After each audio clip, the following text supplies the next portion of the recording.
Welcome to Learn Short and Typing with Vikas sir. The Hindu editorial dictation heading is time for action. Action का time. This article is about related G20 meetings. Students, हम आपका जो ये article को read करवाते हैं, हमारा यही एम यही होता है कि जो आर्टिकल है ना, आर्टिकल की आप रीडिंग करना सीखें, प्लस आपकी वोकैबुलरी लर्न हो, प्लस आपकी द हिंदू की मतलब आउटलाइंस। ये आर्टिकल काफ़ी मतलब इम्पोर्टेंट तो सभी आर्टिकल आते हैं, इसे which is very very important for G20 को लेकर ये आर्टिकल है हमारा। डिटेल में डिस्कशन करेंगे हम एट द रेट 100 वर्ड पर minute. So be ready, start. At their first in-person meeting in 2 years, leaders of the G20 did not shy away from re-engaging with the biggest issues facing the global community today, including the COVID-19 pandemic, climate change, a major tax agreement, and steps to address concerns regarding global economic growth and stability.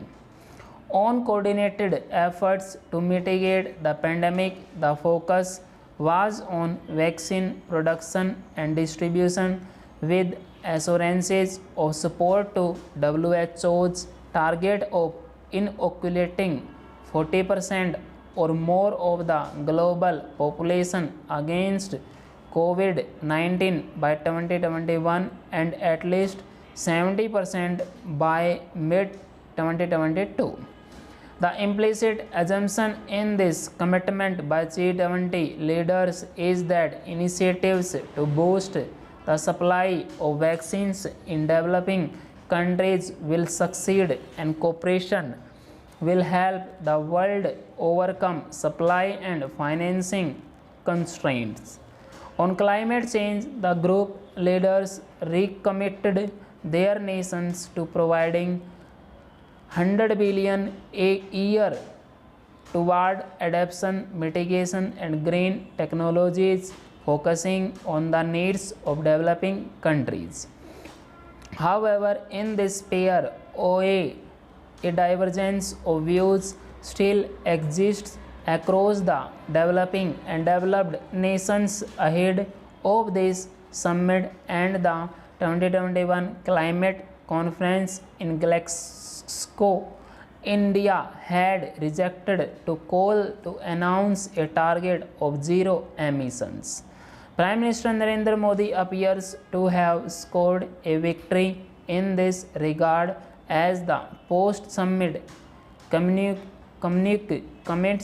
the G20 to limiting global warming to 1.5 degrees Celsius and identified sustainable and responsible consumption and production as critical enablers.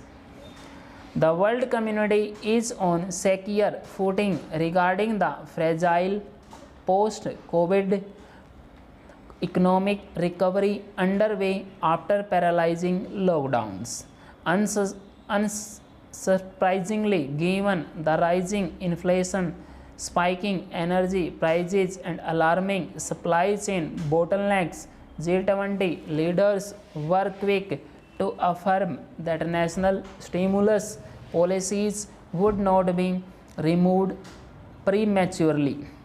Even so, it would remain a challenge to walk the tightrope between preserving financial stability and fiscal sustainability.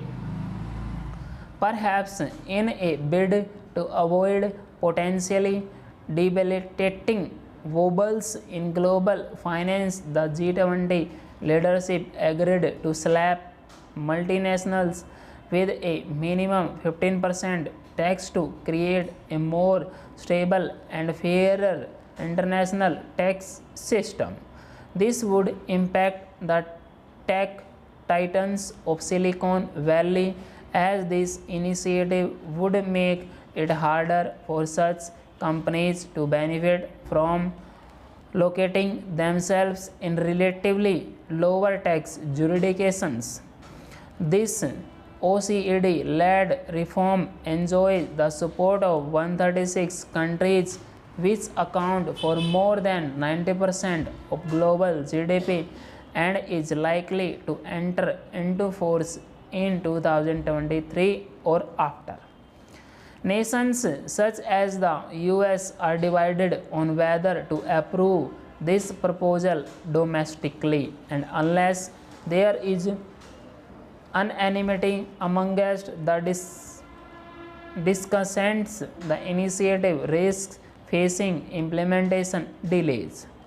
The G20 meeting has come at a critical moment for the global political economy if it results in timely, effective, coordinated action across major nations. Hope for recovery will remain afloat. Full stop.